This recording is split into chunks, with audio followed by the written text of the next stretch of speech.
जय हिंद दोस्तों, स्वागत है आप सभी को आपके अपने चैनल रेडियन कम रेडी मैथ में। आज फिर हम लोग कुछ गंदे गंदे सवाल लेकर के आप लोग के बीच में जुड़े हैं, जिसको करने की कोशिश करेंगे। उसके पहले आपके पीछे एक इन्फॉर्मेशन दिख रहा होगा, जिसका चर्चा मैं आप लोगों को पिछले वीडियो में भी किया था, और इस वीडियो में भी थोड़ा सा उसका चर्चा मैं कर देता हूँ, ताकि एक बार फिर से आप लोग को याद हो जाए कि हमारे संस्थान में, हमारे ऑफलाइन सेंटर पे कहा कि बहुत सारे बच्चे ने कमेंट किया था कि सर ये बैच ऑनलाइन है या ऑफलाइन है।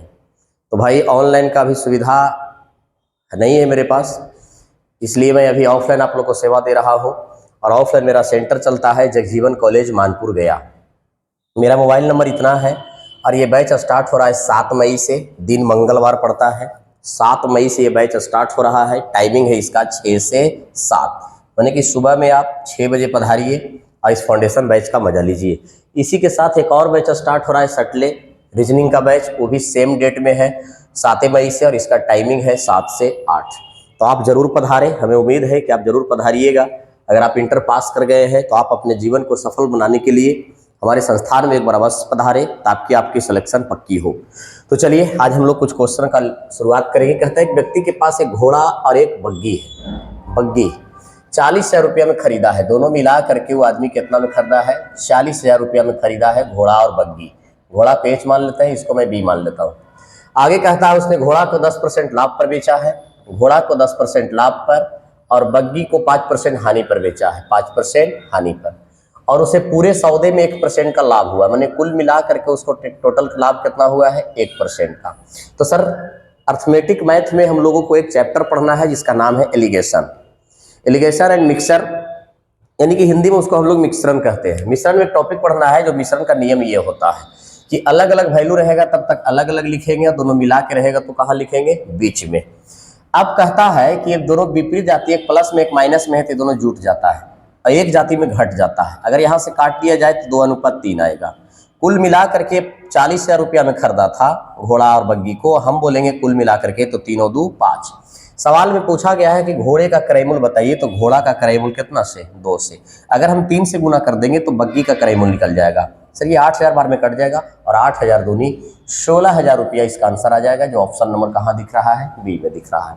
छोटा सा सवाल था, मिश्रण के नियम से बनता है, आसान सवाल था। चलिए आगे। कहता है एक पाइप किसी टंकी को 30 घंटा में भरता है। एक पाइप ए है, इस टंकी को भर देगा अकेले कितना देरी में? 30 घंटा में। फिर कहता है तली में रिसाव होने के कारण यह पाइप को भरने में, तली में रिसाव होने के कारण यह पाइप को भरने में 50 घंटे का समय लेती है। रिसाव कहने का मतलब हुआ कि ये पाइप ए और एगो नल बी, माने कि जो पानी निकाल रहा है, उधर से जो नल भर रहा था वो भी, और जो पानी निकाल रहा है वो भी, दोनों अगर साथ काम करेगा तो टंकी को भरने में कितना समय लगेगा? 50 घंटा लगेगा। तो सर यहाँ से टंकी का टोटल क्षमता 150 हो जाएगा।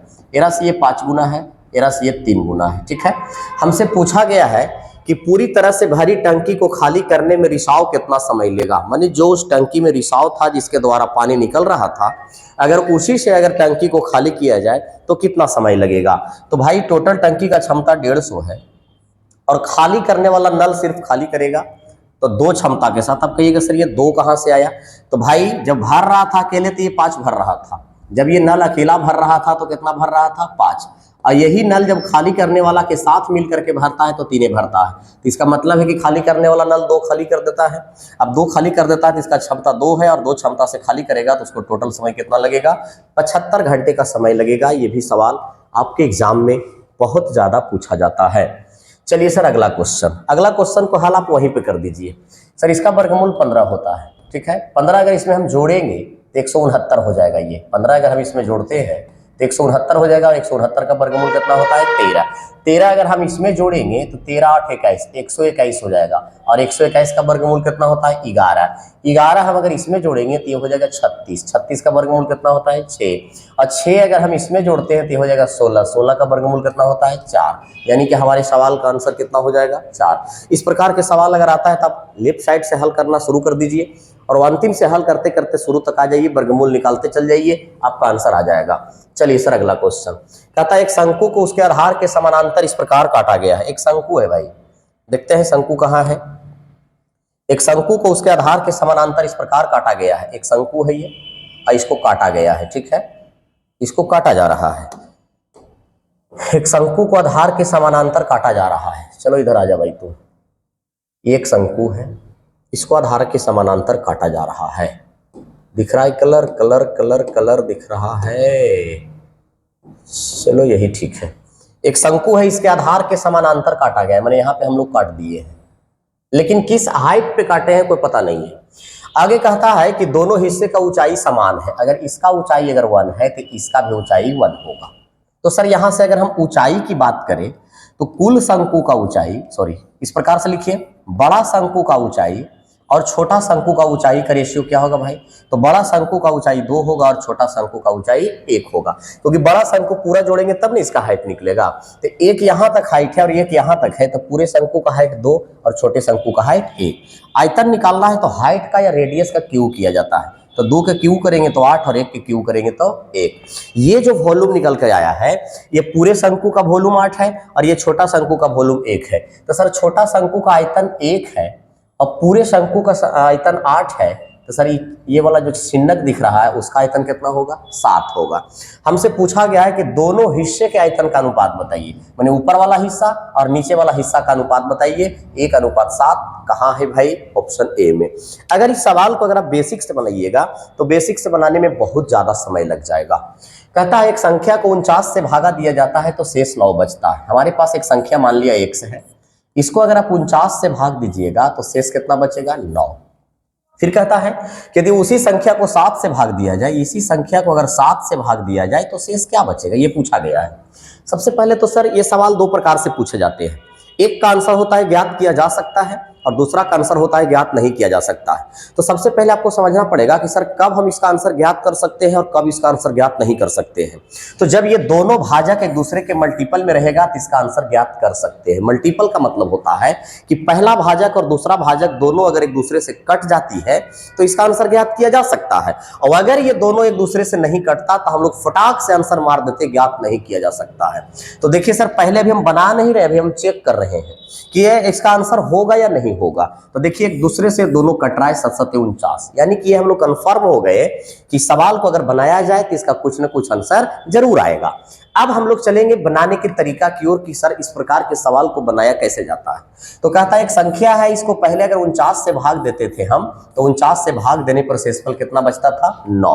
कहता है इसी संख्या को अगर 7 से विभाजित किया जाए तो शेषफल क्या बचेगा? माने कि दोबारा भाग देना है। तो इस प्रकार के सवाल में अगर दोबारा भाग देने की बात करता है तो जो पहले वाला का शेषफल है उसी में भाग दे दिया जाता है, और पहले वाले के शेषफल में भाग देंगे तो रिमाइंडर कितना आ जाएगा सर? 2 आ जाएगा। तो सबसे पहले हम लोगों ने चेक किया कि इसका आंसर ज्ञात किया जा सकता है कि नहीं। तो अगर दोनों भाजक एक दूसरे से कटता है तो आंसर ज्ञात किया जा सकता है, अगर दोनों भाजक एक दूसरे से नहीं कटेगा तो आंसर ज्ञात नहीं किया जा सकता है। कहता है 3 अंकों की संख्या, इसका योग 153 है। हमारे पास 3 संख्या है, 3 संख्या का योग 253 है। पहली संख्या दूसरी संख्या की दुगनी है, यानी 1 होगा तो कितना होगा? 2 होगा। आगे कहता है कि तीसरी संख्या पहली संख्या का 1/3 है। तो सर पहली संख्या 2 है, इसका 1/3 तीसरी संख्या है, माने 2/3 हो जाएगा। तो सबसे पहले हम लोग इसको सही करेंगे। तो सही करने के लिए सर इन दोनों के नीचे भी 1 छुपा हुआ है। तो कभी भी अनुपात अगर बटा में रहता है तो इसका रूल है कि नीचे वाला का एलसीएम लेकर के सब में गुना कर दिया जाएगा। तो गुना करेंगे तो आएगा 6, ये आएगा 3 और ये आएगा 2। किताब कहता है कि तीनों मिला करके 253 है, और हम नहीं बोलेंगे तीनों मिला करके तो 6 3 9 9 और 2 11। तो हमसे पूछा है कि दूसरी संख्या ज्ञात कीजिए, तो 3 से गुना करना पड़ेगा। ये कट रहा है 11 से, 11 दूनी 22, 11 तिया 33 और 23 तिया 69, यानी कि 69। ऑप्शन सी सही है आपका। क्लियर है? मजा आ रहा है? चलिए भाई आगे बढ़ते हैं। अगला क्वेश्चन आपके सामने दिख रहा होगा। कहता है x² + y² बराबर a² है। x² + y² बराबर कितना है? a² है। जबकि बिंदु 0 और 4 से हो करके गुजरता है तो a का मान बताइए। तो सर x का मान तो 0 दिया हुआ है और y का मान 4 दिया हुआ है, बराबर a² हो जाएगा। यानी कि यहां से लिखेंगे 16 बराबर a²। तो सर a बराबर कितना होगा? 4, जो कहां दिख रहा है भाई? ऑप्शन डी में दिख रहा है। अगला क्वेश्चन आइए, इसी में 2 सवाल मैंने सेलेक्ट कर दिया है। एक सवाल तो हो गया, दूसरा देखिएगा। आइए आगे। कहता है कि ब्याज की गणना वार्षिक चक्रवृद्धि ब्याज पर होती है। यदि कोई राशि किसी निश्चित वार्षिक दर से 4 वर्ष में 7562 हो जाता है, 4 वर्ष में कोई राशि 7562 हो जाता है। फिर कहता है 5 वर्ष में वही राशि, 5 वर्ष में वही राशि 5 वर्ष में वही राशि 8469.44 रुपया हो जाता है। तो ब्याज की दर ज्ञात कीजिए।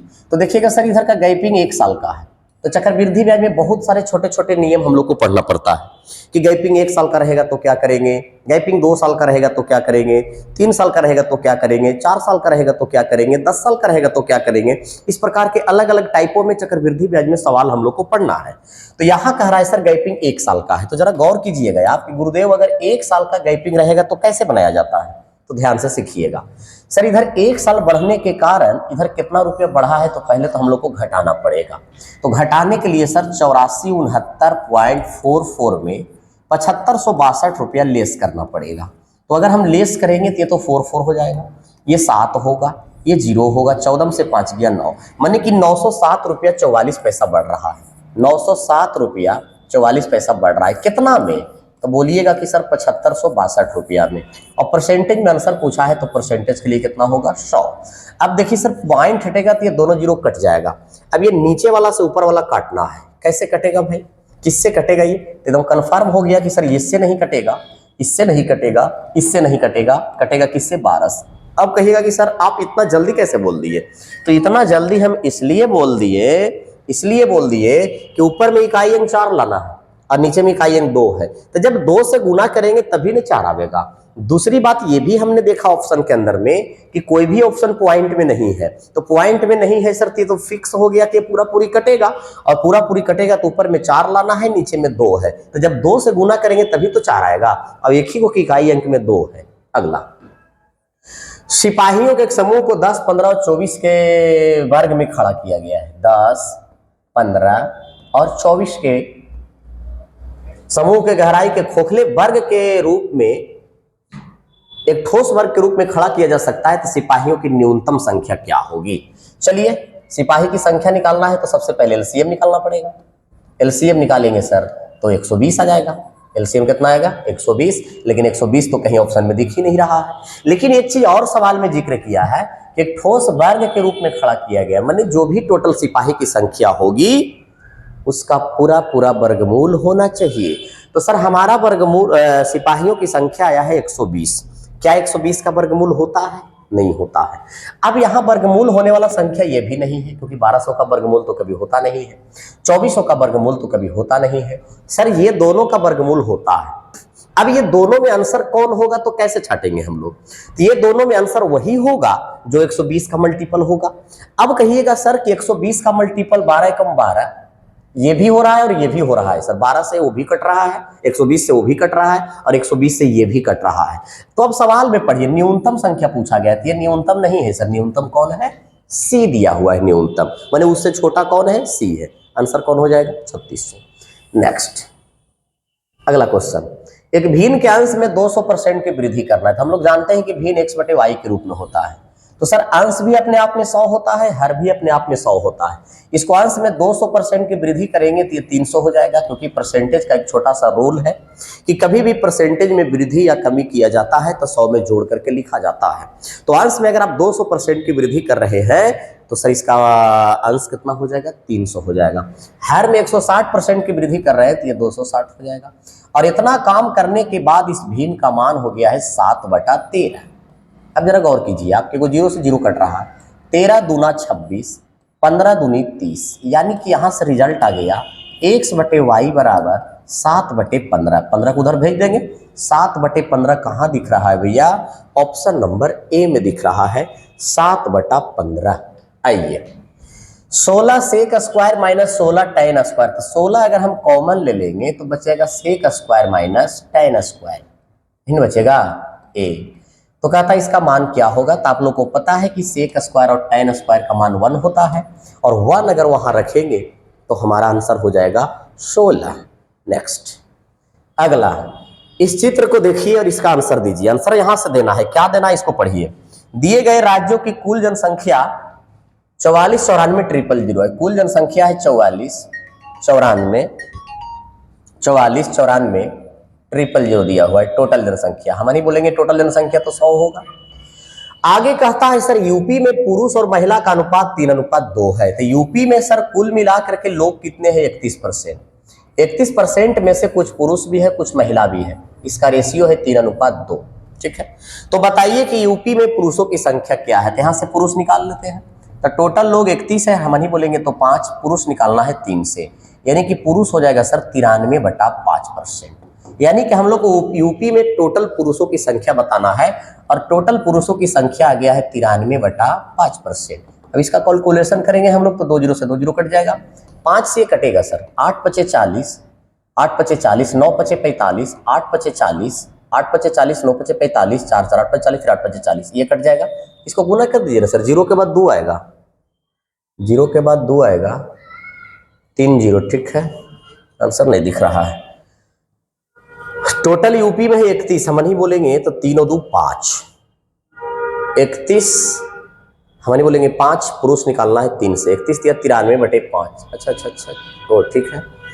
तो यूपी में पुरुषों की संख्या कितनी है यही तो पूछा गया है भैया।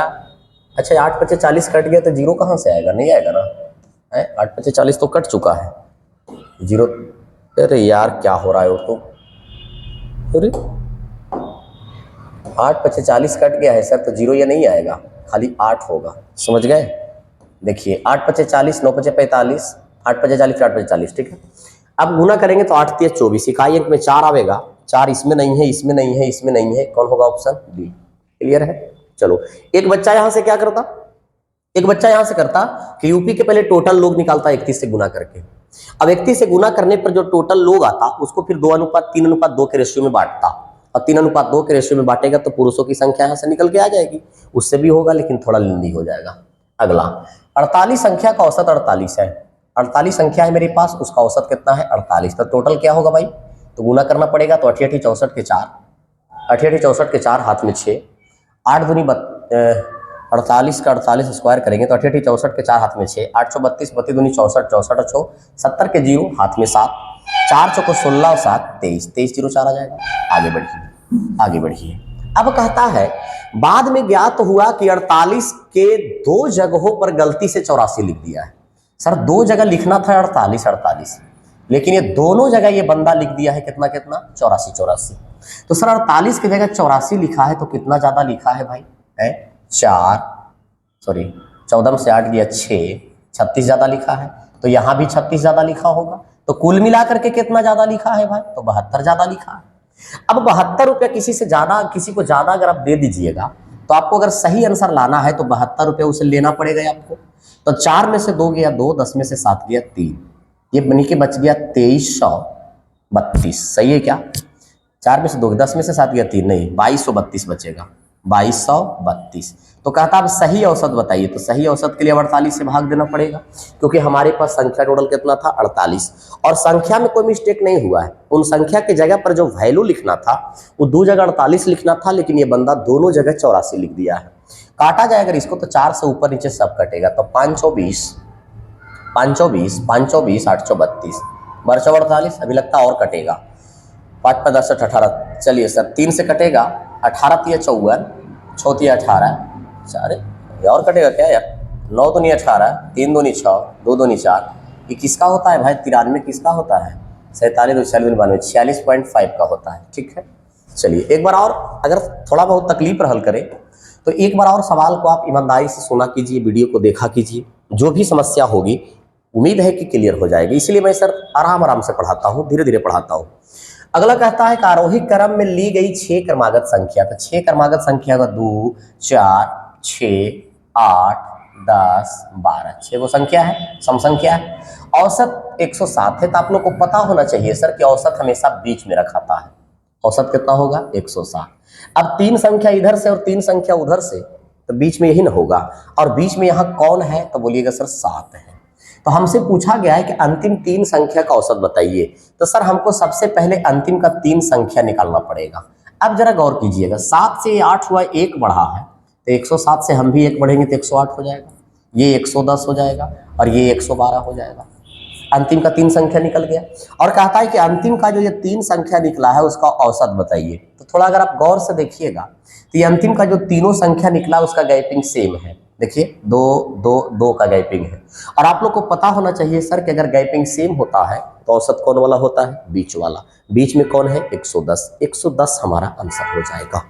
बहुत सारे बच्चे यहाँ से क्या करेंगे कि अब ये तीनों संख्या के जोड़ेंगे और जोड़ने के बाद 3 से भागा देंगे। तो तीनों के जोड़ करके भी अगर आप 3 से भाग दीजिएगा तो आंसर वही आएगा, लेकिन समय ज़्यादा लगेगा। अगर आप चाहते हैं कि समय को बचावे, जल्दीबाजी में आंसर लावे, तो ये नियम आपको पता होना चाहिए। एवरेज के अंदर में एक छोटा सा नियम पढ़ना है कि अगर गैपिंग सेम रहता है तो औसत कौन वाला होता है? बीच वाला होता है। क्लियर? नेक्स्ट कहता है 1000 मीटर की एक दौड़ है जिसमें ए बी को 50 मीटर या 5 सेकंड से हराता है। यानी कहने का मतलब है कि चाहे तो आप 50 मीटर कहिए या 5 सेकंड कहिए, दोनों से बी हार रहा है, क्योंकि ए बी को हराता है। किसको हराता है? बी को। तो बी नाम का जो बंदा है ना सर, से 50 मीटर कहिए चाहे 5 सेकंड कहिए, दोनों बराबर है। अगर दूरी में देखिएगा तो 50 मीटर से हार रहा है, और अगर समय में देखिएगा तो 5 सेकंड से हार रहा है। यानी कहने का मतलब कि 5 सेकंड में 50 मीटर दूरी से वो हार रहा है। तो इसका मतलब है सर कि बी के चाल होगा 10 मीटर पर सेकंड। हमने बी के चाल निकाल लिया। अब जरा सा ध्यान दीजिएगा, यहाँ पे ए और बी दो बंदा है, तो सर बी अगर 50 मीटर से हार रहा है तो ये तो पूरा 1000 की मीटर दूरी तय किया होगा, और बी कितना दूरी तय किया होगा? 950। ए टोटल 1000 मीटर की दूरी तय किया होगा और बी कितना तय किया होगा? 950। कहिएगा कैसे सर? तो आप लोग को पता होना चाहिए सर कि दौड़ का एक छोटा सा कंसेप्ट है कि जो बंदा जीतता है वो हमेशा पूरा दूरी तय करता है। तो यहाँ जीत रहा है कौन? ए। तो ए जीत रहा है तो ए पूरा दूरी तय कर रहा होगा, लेकिन बी तो नहीं जीत रहा है सर। बी 50 मीटर से हार रहा है, अब बी अगर 50 मीटर से हार रहा है तो कितना दूरी तय कर रहा होगा? 950। लेकिन सर यहाँ से डिस्टेंस का रेशियो आ गया ए और बी का। ए और बी के डिस्टेंस का रेशियो आ गया कि कौन कितना तय किया है। 20 25 100, 19 25 95, ये दूरी का रेशियो आ गया। लेकिन समय जो लगा होगा वो दोनों को बराबर लगा होगा, क्योंकि सर सेम समय में कोई बंदा हारता है या जीतता है। जितना देरी में ए ने 1000 मीटर की दूरी तय किया होगा, उतने देरी में बी ने 950 मीटर की दूरी तय किया होगा। तो समय सेम है, तो चाल बराबर दूरी बटा समय, चाल बराबर दूरी बटा समय, 19 हो जाएगा इसका मान। आइए अब जरा गौर कीजिएगा, किताब कहता है कि बी के चाल 10 है, हम नहीं बोलेंगे बी के चाल तो 19 है। तो कहता है कितना मीटर का अंतर है, तो अंतर 1 का है, और 1 से गुना करेंगे सर तो आपका आंसर आ जाएगा 10 बटा 19।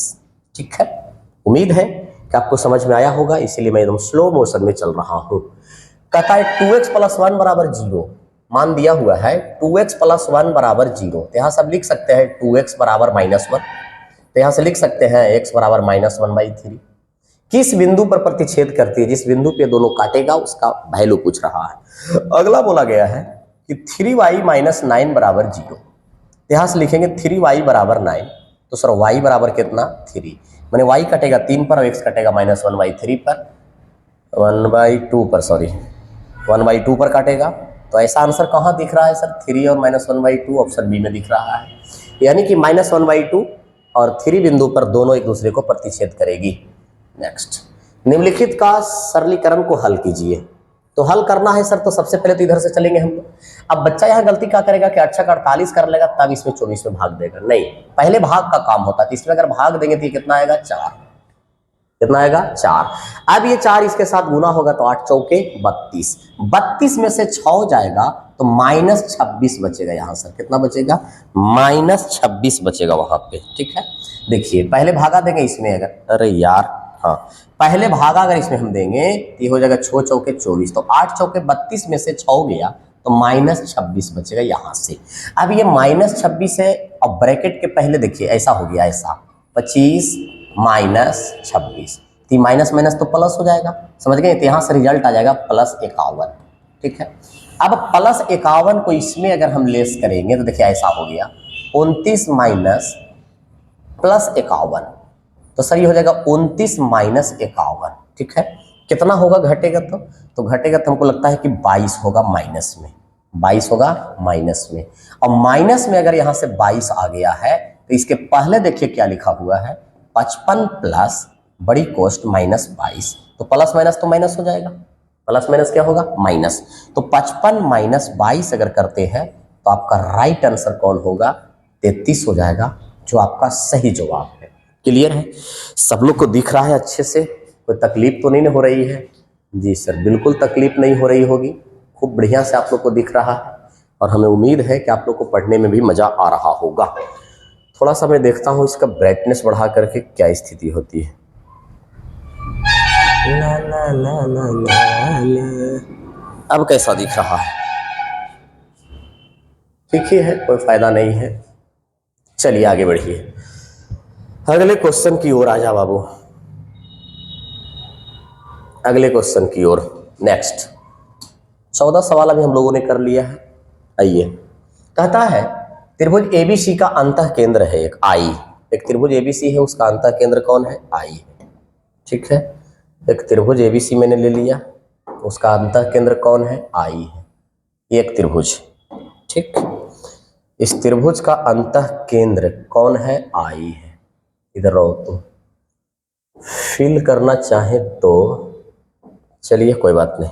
एक त्रिभुज है, इसका अंतः केंद्र, अंदर में एक केंद्र है जिसका नाम है आई।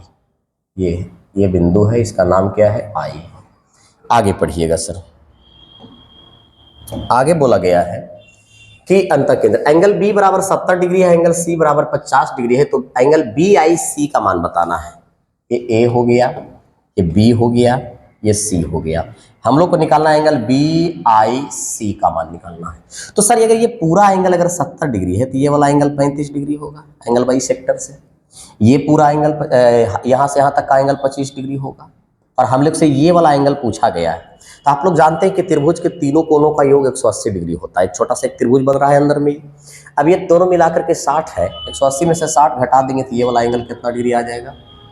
180 में से 60 घटाएंगे कितना आएगा? 120 डिग्री आ जाएगा। 100, ओहो क्या कर रहे हो यार, 120 डिग्री। 120 डिग्री कहाँ दिख रहा है? ऑप्शन सी में। ठीक है, यहाँ तक क्लियर है। नेक्स्ट अगले सवाल की ओर चलेंगे हम लोग। कहता है किसी धान पर 66.2/3, 66.2/3 को मैं बता दूं ये होता है 200/3%। साधारण ब्याज की दर से, मैंने ये ब्याज दिया हुआ है, ठीक, 6 वर्ष में 9,000 रुपया हो जाता है तो मूलधन ज्ञात की। तो सर ये 9,000 रुपया जो है इसे ब्याज नहीं है सर, ये मिश्रधन है। क्योंकि किसी भी वैल्यू के अंत में अगर लगा हुआ रहे, हो जाता है, हो गया, हो जाएगा, इस प्रकार से अगर उच्चारण रहता है तो वैल्यू मिश्रधन कहलाता है। तो हम लोग भी मिश्रधन निकालेंगे तो मिश्रधन बराबर होता है मूलधन प्लस ब्याज। ब्याज कितना है भाई? 200/3। तो 3 दून 300, 200, 500/3, 500/3। तो ये 1 साल का न्याय है 1 साल का, सॉरी, हमको 6 साल का मिश्रधन चाहिए, तो पहले 6 साल का ब्याज निकालना पड़ेगा। तो मिश्रधन बराबर होता है मूलधन प्लस ब्याज। 1 साल का ब्याज है 200/3, तो 6 साल के ब्याज के लिए 6 से गुना कर देते हैं, यानी कि 400 और 100 ये 500 हो जाएगा। ठीक है, यहाँ पर मिश्रधन बराबर मूलधन प्लस ब्याज 500। मिश्रधन का तुलना मिश्रधन से मूलधन निकालना है 100 से। सर ये 100 पचे 500 हो रहा है, 18 पचे 90, यानी कि आंसर कौन हो जाएगा? 1800। आपका करेक्ट आंसर होगा 1800। चलिए, ए बी सी एक काम को 20, 30 और 60 दिन में करते हैं। ठीक है, 3 बंदा है ए, बी और सी। ये काम को 20 दिन में करता है, ये काम को 30 दिन में करता है, और ये काम को 60 दिन में करता है। तो सर यहाँ से अगर टोटल वर्क निकाला जाए तो क्या होगा? 60। 20 तिया 60, 30 दूनी 60, 60 एकम 60। हमने यहाँ से टोटल वर्क निकाल लिया, और टोटल वर्क निकालने के बाद दोनों का इफिशियंसी निकाल लिया। आगे कहता है कि ए उस काम को कितना दिन में पूरा कर सकता है यदि बी और सी द्वारा हर तीसरा दिन उसकी मदद की जाए। तीसरा दिन कहने का मतलब हुआ कि पहला दिन ये अकेला जाएगा, दूसरा दिन भी ये अकेला जाएगा, और तीसरा दिन जब ये जाएगा तो इसके साथ बी भी जाएगा और सी भी जाएगा। क्योंकि सवाल में बोला गया है सर कि हर तीसरा दिन उसकी मदद की जाती है, माने पहला दिन ए अकेला काम करेगा, दूसरा दिन भी ए अकेला काम करेगा, लेकिन तीसरा दिन जब ये काम करने के लिए जाएगा तो उसके साथ बी भी जाएगा और सी भी जाएगा। तीसरा दिन जाएगा तो सर 3 दिन काम हो रहा है, तो पहला दिन ए अकेला जाएगा तो 3 काम करेगा, दूसरा दिन ए अकेला जाएगा तो 3 काम करेगा, लेकिन तीसरा दिन अगर तीनों जा रहा है तो 3 + 2 + 1 काम करेगा। तो जरा गौर कीजिए यहाँ से कि 3 दिन में कितना काम हो गया, तो 3 दिन में कहिएगा सर 12 काम हो गया, और काम हमारे पास है कितना टोटल? 60। तो 60 लाने के लिए इधर भी 5 से गुना, तो इधर भी 5 से गुना, यानी कि 15 दिन में 12 × 25 = 60 काम समाप्त हो गया है, और यही काम मुझे समाप्त करना था, इसलिए आपका आंसर क्या हो जाएगा? 15 दिन हो जाएगा। क्लियर है? चलिए नेक्स्ट अगले क्वेश्चन की ओर ध्यान दीजिएगा। कहता है एक चुनाव में 3 प्रत्याशी ने भाग लड़ा। हमने मान लिया सर कि टोटल वोट अपने आप में 100% होगा, चाहे जय प्रत्याशी लड़े, हमको उससे मतलब नहीं है। हम लोग एक ही चीज जानते हैं कि टोटल वोट अपने आप में कितना होगा, 100। उसमें से एक ने 40% वोट लाया, दूसरा ने 36% वोट लाया, तो तीसरा कितना लाया होगा, तो 40 30 70 और 76 हो गया, तो तीसरा 24% वोट लाया होगा। आगे बोला गया है कि कुल वोटों की संख्या 36,000 है। टोटल वोट कितना है, 36,000। हम नहीं बोलेंगे तो टोटल 100, क्योंकि टोटल का तुलना टोटल से होता है। तो तीसरा ने कितना लाया है, तो 24 से गुना, ये आपका आंसर आ जाएगा। 2 0 से 2 0, 0 24 छक चौवाल से, 0 के बाद 4 3 ऑप्शन में है, 0 24 छक चौवाल से, हाथ में 14, 24 3 72 और 14 86, यानी कि आंसर कौन होगा भाई, तो बोलिएगा सर ऑप्शन बी सही जवाब है, जिसमें दिख रहा है 8640। नेक्स्ट कहता है कि x के पावर 4 प्लस x के पावर -4 बराबर 194 है। x के पावर 4 प्लस माइनस वाला को हम बटा में लिख सकते हैं। घातांक करने में एक फॉर्मूला हम लोग को पढ़ना है कि कोई भी संख्या पर पावर अगर माइनस में रहता है तो उसको हम लोग बटा में लिखते हैं। जैसे अगर लिखा हुआ है 2 के पावर -5, तो इसको हम लोग लिखेंगे 1/2 के पावर 1/2 के पावर 5। घातांक करने का एक फॉर्मूला है, समझ गए बात। तो सर हमसे मान पूछा गया है x प्लस 1/x बताइए, तो यहाँ से सबसे पहले स्क्वायर में लाया जाता है। तो स्क्वायर लाने का तरीका है कि इसमें 2 जोड़ करके वर्गमूल कर दीजिए। तो 194 प्लस 2 196, और 196 का वर्गमूल कितना है, 14। अब स्क्वायर आ गया है, तब x प्लस 1/x आ जाएगा। तो x प्लस 1/x का तरीका है कि इसमें 2 जोड़ करके फिर से वर्गमूल कर दीजिए, और 2 जोड़िएगा तो 16, और 16 का वर्गमूल कितना होता है, 4, जो कहाँ दिख रहा है सर, ऑप्शन नंबर डी में दिख रहा है। समझ गए। नेक्स्ट अगला क्वेश्चन, एक दुकानदार एक मशीन को 10% छूट पर बेचता है, लेकिन मशीन का अंकित मूल्य 10% ज्यादा लिखता है। तो हम लोगों ने जानते हैं कि क्रय मूल्य अपने आप में कितना होगा, 100%, लेकिन सर इसका अंकित मूल्य 10% ज्यादा लिखता है, माने कितना, 110। अब आप जब खरीदने के लिए जाइएगा तो आपको 100 दिखाई देगा या 110, तो कहिएगा सर 110। अब इस पर 10% का छूट देता है वो, तो इसका 10% 11 होगा। अब 11 रुपया का छूट देगा तो आप बेचा कितना में, 99 में। खरीदा था 100 में, बेचेगा 99 में, तो सर 1% का लॉस होगा उस बंदे को। कहाँ देख रहा है भाई, ऑप्शन ए में दिख रहा है। क्लियर, सिंपल सवाल, एक छोटा सा क्वेश्चन था। अब इसमें पहचानना है सर कि सबसे बड़ी संख्या क्या है। तो ये √2 है, ये क्यूब √9 है, ये 16 के √4 है, और ये √5 है। तो हम लोग को ये दोनों का मान पता है कि इसका पचमूल 2 होता है और इसका चरमूल भी 2 होता है, ठीक है। लेकिन इसका मान पता नहीं है, तो इसको हम 1/2 लिख सकते हैं, और इसको हम 1/3 लिख सकते हैं, सॉरी 9 के पावर 1/3 लिख सकते हैं। तो ये दोनों तो हमको एग्जैक्ट पता है ये है। अब ये दोनों को चेक करना है कि दोनों में बड़ छोट कौन है। तो इसका नियम है सर कि एलसीएम लेकर के गुना कर दीजिए। किसका एलसीएम, ये 2 का और ये 3 का। ये कट जाएगा तो ये होगा 2 का क्यूब, और ये कट जाएगा तो ये होगा 9 का स्क्वायर, 9 का स्क्वायर। और ये दोनों तो 2 और 2 है, ये है, तो सबसे बड़ा इसी के मान आ रहा है। और ये था किसका मान, क्यूब √9 का, इसलिए आंसर कौन होगा, बी होगा, ठीक है। नेक्स्ट अगले क्वेश्चन की ओर, कहता है पिता माता और पुत्री, फादर मदर और डॉटर, इसका हिस्सा का रेशियो है 2:3:5, ठीक है।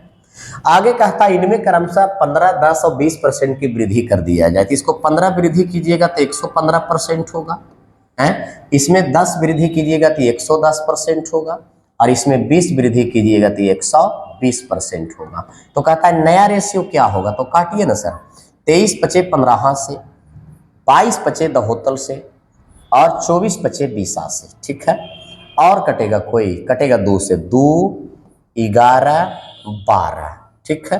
तो रेशियो आ रहा है 23:33:60। अब एक बच्चा यहां से क्या मन में सोच रहा होगा कि सर 2 का 15% बढ़ाया है, तो 2 के ने 15% निकाल करके जोड़ते। तो अगर आप 2 के भी 15% निकाल के जोड़िएगा तो आपका आंसर वही आएगा। समझ गए बात को। चलिए आगे बढ़ते हैं, लेकिन हमने इसलिए नहीं जोड़ा क्योंकि 2 को 15% निकालना थोड़ा कठिन है, पॉइंट में आ जाएगा। मैंने पॉइंट लाना नहीं चाहा। एक सवाल के अनेक नियम हो सकते हैं, ऐसा थोड़ी कि आप जो क्लास में मास्टर द्वारा पढ़ाया गया उसी नियम से बताया जाएगा तभी आंसर आएगा, ये जरूरी नहीं है। बहुत सारे तरीके होते हैं। विवाह के समय पति और पत्नी की औसत आयु 25 वर्ष है। 2 आदमी था, इसका औसत आयु 25 था, तो टोटल हो जाएगा 25 दूनी 50। 7 साल के बाद उसका बच्चा जन्म लिया, तो सर चनी मदाना दोनों ने 7-7 साल बढ़ा होगा। 7 साल के बाद अगर बच्चा जन्म लिया है तो 7 साल पुरुष बढ़ा होगा, तो 7 साल स्त्री भी बढ़ी होगी। एक बच्चा जन्म लिया, उसका आयु 2 वर्ष है, यानी कि अब तीनों मिला करके आयु कितना हो गया, 66 साल। तो तीनों की औसत क्या होगा भाई, 22, यानी कि ऑप्शन नंबर ए। तो सर आज की सेशन समाप्त हो गई। मैंने आज 22 सवाल आपको करवाया इस क्लास में। वीडियो को आराम से देखा कीजिए, चैनल को सब्सक्राइब किया कीजिए। जो नए हैं उनको बताइए, जो नहीं जानते उसको बताइए, उनके मोबाइल को ले करके आप चैनल को सब्सक्राइब कीजिए, ताकि अगर वो बच्चा देहात में रह रहा है, घर पे रह करके पढ़ना चाहता है, तो एक बार इस चीज़ का रिवीजन वो कर सके। बाकी इस इन्फॉर्मेशन के बारे में मैंने शुरू में बताया था, फर्स्ट में बताया था, लास्ट में मैंने बता देता हूँ। ये बैच जो है से इंटर पास विद्यार्थियों के लिए है। जो बच्चा इनसे इंटर पास किया है और अपने जीवन का शुरुआत करना चाहता है, इस कंपटीशन के महान दुनिया में प्रवेश किया है, तो उसे एक बार जरूर गाइड कीजिए, ताकि वो हमारे offline centre Jagjivan college Manpur में चलता है, उसके निकट में आकर के वो क्लास कर सके और अपनी ज़िंदगी को सफल बना सके। तो ठीक है सर, आप लोग वीडियो अगर अच्छा लगे तो इसको दूर दूर तक शेयर कीजिए, कमेंट किया कीजिए, लाइक किया कीजिए और चैनल को सब्सक्राइब भी किया कीजिए। तो फिर मिलते हैं हम कल एक नए सेशन के साथ। तब तक के लिए जय हिंद, जय भारत।